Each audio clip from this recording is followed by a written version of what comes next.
We're going to look at springs and what they do in the syllabus. So, springs. This is in the mechanics part of the syllabus.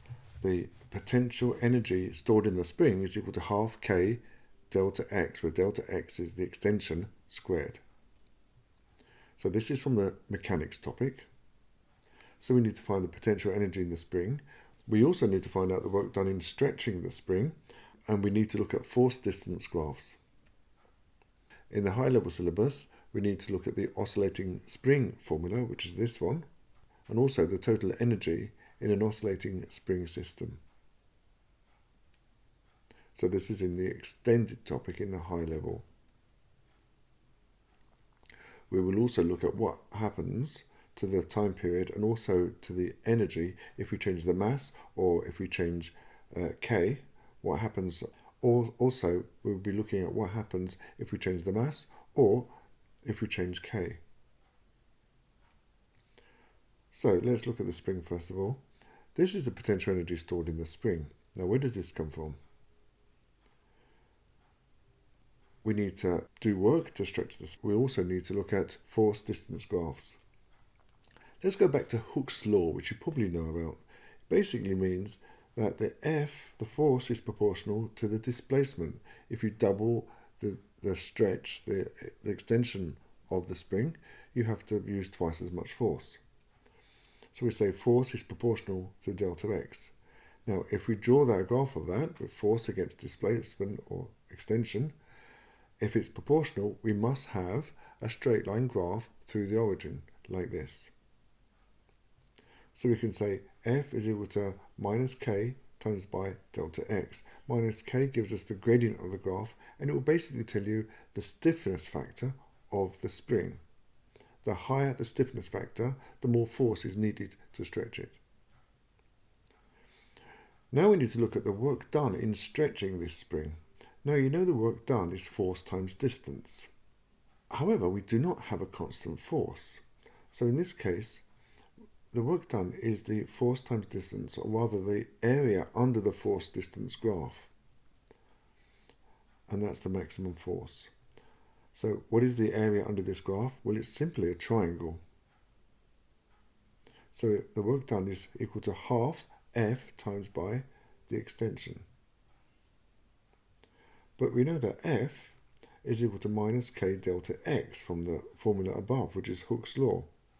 So if we substitute that in, we get work done is equal to half F times delta X, where F is equal to K delta X. So we end up with the formula that we have for the potential energy stored in the spring. So the work done you do in stretching the spring is the potential energy in the spring. We also need to look at springs in series and parallel. This is the Hooke's law equation. So this spring constant, K, tells you how stiff the spring is. It tells you how much force is needed to stretch it by 1 meter or 1 centimeter. Now, when we have springs in series, like this, we find it's easier to stretch them. The reason for this, if you hook one spring onto another and you add a weight, each spring is stretched by the same amount, so you get double the extension.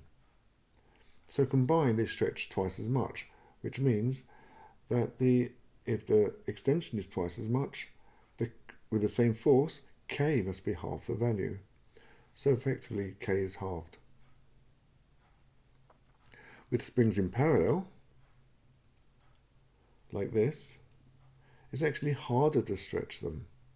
If you hook two springs onto a mass, the force is the same, but it's shared between each spring. So the extension will only be half as much. So effectively, we are doubling the value for K with the same force. The same force, but with half the extension, means that the stiffness factor is going to be double. Now let's look at a question on this. This is a graph showing the force against extension for a spring. So first of all, find the stiffness factor of this spring. We know that F is equal to minus Kx. So K is equal to 20 divided by 6, which is 3.33 newtons per centimetre.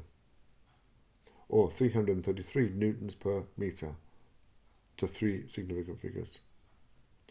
What is the energy stored in this spring to stretch it to 6 centimetres?